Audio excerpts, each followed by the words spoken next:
নগাঁৱৰ মাজগাঁও সোণাইপাৰত উদ্ধাৰ টা প্ৰকাণ্ড অজগৰ জলসিঞ্চন বিভাগৰ কাৰ্যালয়ত উদ্ধাৰ হয় প্ৰকাণ্ড অজগৰ সাপটো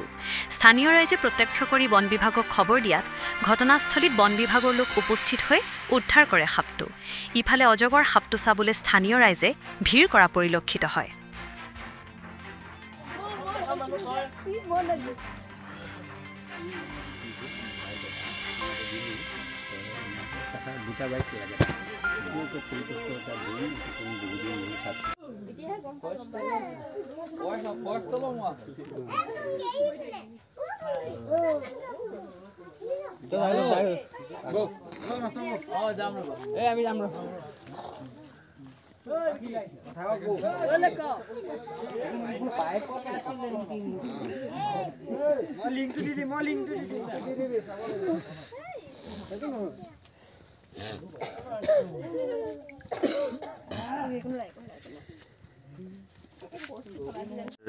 পকামৰা এইটো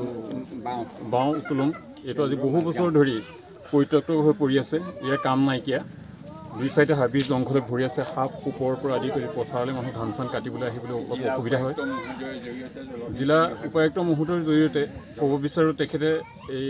জলসিঞ্চন বিভাগৰলৈ এটা বাৰ্তা যাওক তেখেতে যাতে এই পৰিত্যক্ত হেৰিটো মানে চাফ চিকুণ কৰি মানে ব্যৱহাৰৰ কাৰণে উপযোগী কৰি তোলে যিহেতু এতিয়া পথাৰত শস্য চপোৱাৰ সময় আজি ইয়াত চাওক অজগৰ এটা ওলাইছে ডাঙৰ অজগৰ ৰাতিপুৱা 5টা বজাতে দেখা পাইছোঁ জিলা উপায়ুক্তই যাতে এইখিনি সুব্যৱস্থা এটা কৰি দিয়ে শইকীয়া এইটো পকামুৰা বাওঁ জলসিঞ্চনৰ আঁচনি ইয়াত আজি পুৱাতে আমি ঠিক 4:30 বজাতে দিনৰ ভিতৰতে এডাল অজগৰ সাপ প্ৰত্যক্ষ হয় লগতে আমি জাজুৰি থানালৈ খবৰ দিওঁ তেওঁলোকে ফৰেষ্টৰ লগত যোগাযোগ কৰিছে এতিয়া কথাটো হ'ল কি এইটো এটা পৰিত্যক্ত এটা ড্ৰেইন এইটোৱে কোনো চাফ চিকুণ নকৰে জলসিঞ্চন বিভাগে এইটো নগাঁও আপোনাৰ পকামুৰা বাওঁ উত্তোলন কেন্দ্ৰ বুলি কয় বহু দিন ধৰি এই ড্ৰেইনটো পৰিত্যক্ত হৈ আছে অফিচৰ বা বিভাগীয় মানুহৰ কোনো ইয়াত চোৱা চিতা কথা নাই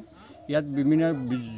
যিকোনো সময়তে ইয়াত ল'ৰা ছোৱালী ঘূৰি ফুৰে পথুৰা মানুহ এতিয়া ধান শস্য চপাবৰ হৈছে মানুহ আহিবলৈ ভয় কৰা হৈছে গতিকে ইয়াৰ জৰিয়তে নগাঁও জিলাৰ উপায়ুক্ত মহোদয়ৰ জৰিয়তে জলসিঞ্চন বিভাগলৈ আমি এটা অনুৰোধ কৰিছোঁ বা ৰাইজৰ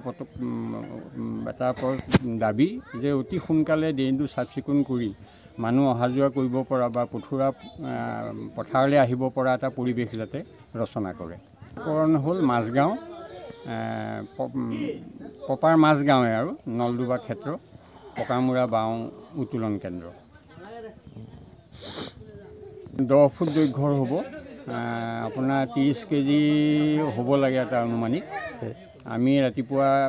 আমি ইয়াতে ফিচাৰীতে আমি থাকোঁ মই আছোঁ মোৰ ভাইটি এটাও আছিলে তেওঁ প্ৰথমে দেখে তাৰপিছত ক্ৰমান্বয়ে আৰু ৰাইজৰ হেৰি হয় সমাগম হয়